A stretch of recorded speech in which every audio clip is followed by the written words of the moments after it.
title, The Three Gray Shadows, a detailed retelling. Long ago, when roads were still dusty and cities were separated by mud walls and watchtowers, three notorious thieves lived in a sprawling town. The townspeople called them the Three Gray Shadows, not because of the color of their clothes, but because they moved silently through the alleys and would suddenly appear like shadows behind people. These three had grown up together, sharing a life of infamy. They traveled, stole, and ate together, yet this shared life had not made them wise. On the contrary, years of hidden distrust, jealousy, and greed had nested in their hearts, and none was ever honest with the others. Their methods of theft in the city, they used many clever tricks. One of their schemes went like this. They would lie in wait in crowded streets, observing people. They waited for someone to make a purchase, leaving money in their pocket. As the victim left the busy market and stepped into a narrow alley, one of the thieves would bump into him sharply, pretending to start a fight. He would shout, "Can't you watch where you're going?" The victim, off balance, would reply, "Sir, how are you walking?" The thief would yell, "Shut up! Say another word and I'll crush your bones."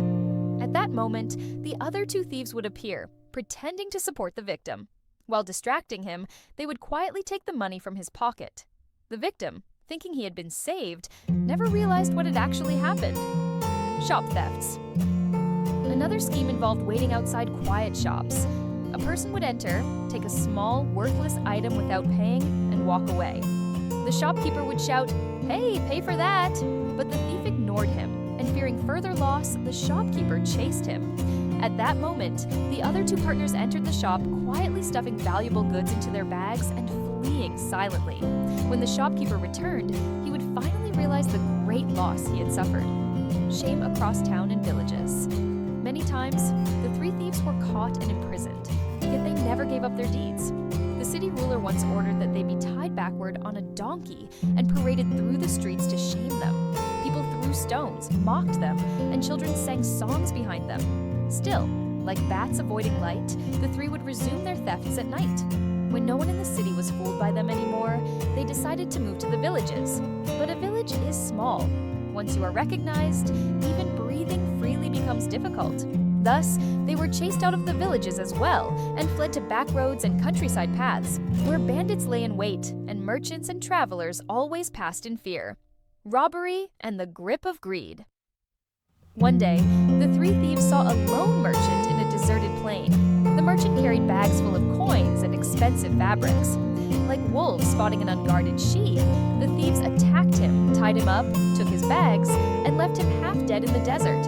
As dusk fell, they took shelter in a ruin to divide the money. But hunger gnawed at them so intensely that they decided to eat first before splitting the loot.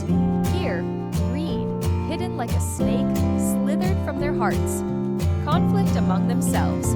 They said, "One of us must go to the city and get food." Yet all three feared the money might end up with someone else. The leanest, weakest thief said, "Give me the money.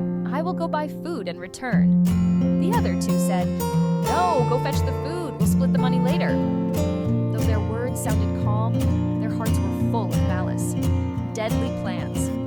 When the lean thief went to the city, the other two plotted, "He always does the least work and takes the largest share. When he returns, we'll crush him and split the money between us." At the same time, the lean thief had his own plan. "Why should I take less when I did all the work? I must buy food and poison it, so they will eat it and die, and all the wealth will be mine." He bought food and mixed in deadly poison. The final tragedy. When he returned to the ruin, his two partners attacked him and killed him, then waited for the food. Blindly and greedily, they ate the poisoned food, unaware of the deadly fate awaiting them. A few minutes later, both of them fell to the ground. Their lips turned blue, their eyes darkened, their limbs trembled. In the quiet of the night, three corpses lay on the ground. One, a victim of his own poison, the other two, victims of their own greed. The moral of the story. The next morning, a passerby who passed the ruin saw three cold, lifeless bodies, found the merchant's money bag, and freed him. That day, the people learned the fire of greed spares no one, even thieves who have no one but themselves.